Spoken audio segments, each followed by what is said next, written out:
نحمده ونصلي على رسوله الكريم اما بعد اعوذ بالله من الشيطان الرجيم بسم الله الرحمن الرحيم لقد من الله على المؤمنين اذ بعث فيهم رسولا صدق اللہ العظیم۔ زندگی زمیں کے سینے میں رہ گئی، زندگی زمیں کے سینے میں رہ گئی، جنت کنیز بن کر مدینے میں رہ گئی، پھولوں کا حسن تو حضرت یوسف کو مل گیا اور خوشبو ہمارے نبی کے پسینے میں رہ گئی۔ معزز سامعین، آج 12 ربیع الاول ہے اور مشہور قول کے مطابق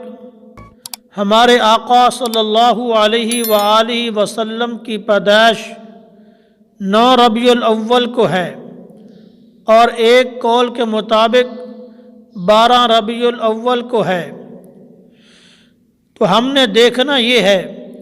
کہ آپ صلی اللہ علیہ وسلم کی ولادت سے قبل لوگ کس حال میں تھے، اور جب آپ صلی اللہ علیہ وسلم دنیا میں تشریف لائے تو کیا انقلاب آیا۔ میں اس پر چھوٹا سا واقعہ بیان کر کے آپ کو سمجھانا چاہتا ہوں۔ جب تک آپ صلی اللہ علیہ وسلم دنیا میں تشریف نہیں لائے، اس وقت تک سب لوگوں نے اللہ کو بھلا دیا، ہر وقت ہر مجلس میں اپنے آباء و اجداد کا تذکرہ کرتے تھے، لیکن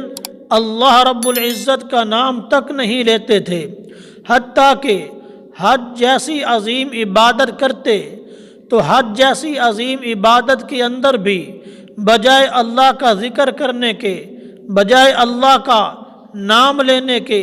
اپنے آباء و اجداد کا تذکرہ کرتے تھے، اپنے آباء و اجداد کے کارنامے بیان کرتے تھے۔ لیکن جب میرے آقا صلی اللہ علیہ وسلم تشریف لائے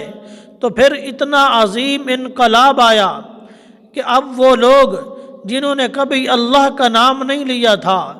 اب اس طرح اللہ کا نام لینے والے بن گئے، اتنی کثرت کے ساتھ اللہ کا ذکر کرنے والے بن گئے کہ اللہ رب العزت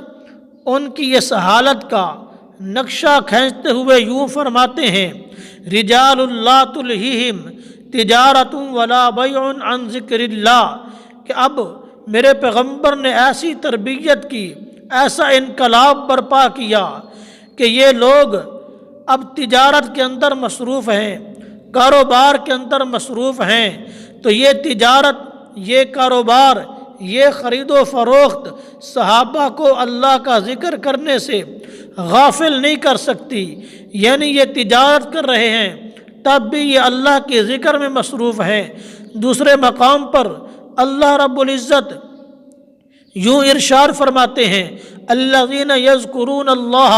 قیاما وقعودا وعلی جنوبہم، کہ میرے پیغمبر نے ان صحابہ کی ایسی تربیت کی کہ اب یہ بیٹھے ہیں تو اللہ کا ذکر کر رہے ہیں، یہ کھڑے ہیں تو اللہ کا ذکر کر رہے ہیں، یہ لیٹے ہوئے ہیں تو اللہ کا ذکر کر رہے ہیں۔ ایک مرتبہ صحابہ کرام نے مجلس لگائی ہوئی ہے اور وہ مل کر اللہ کا ذکر کر رہے ہیں۔ اسی دوران حضرت معاویہ رضی اللہ تعالی عنہ کا اس مجلس پر سے گزر ہوا تو حضرت معاویہ نے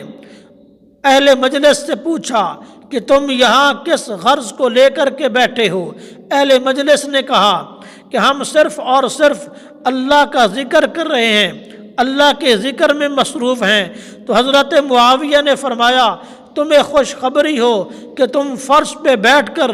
اللہ کا ذکر کر رہے ہو اور اللہ عرش پہ بیٹھ کر تمہارا ذکر کر رہا ہے۔ تو آپ صلی اللہ علیہ وسلم نے ایسی تربیت فرمائی ہے۔ تو آج کے دن ہمارا یہ حق بنتا ہے کہ ہم کثرت کے ساتھ درود شریف پڑھیں، نوافل پڑھیں، قرآن مجید کی تلاوت کریں اور آپ صلی اللہ علیہ وسلم کو ایصال ثواب کر دیں، اور باقی بھی جتنے مسلمان دنیا سے رخصت ہو چکے ہیں ان سب کو ایصال ثواب کر دیں۔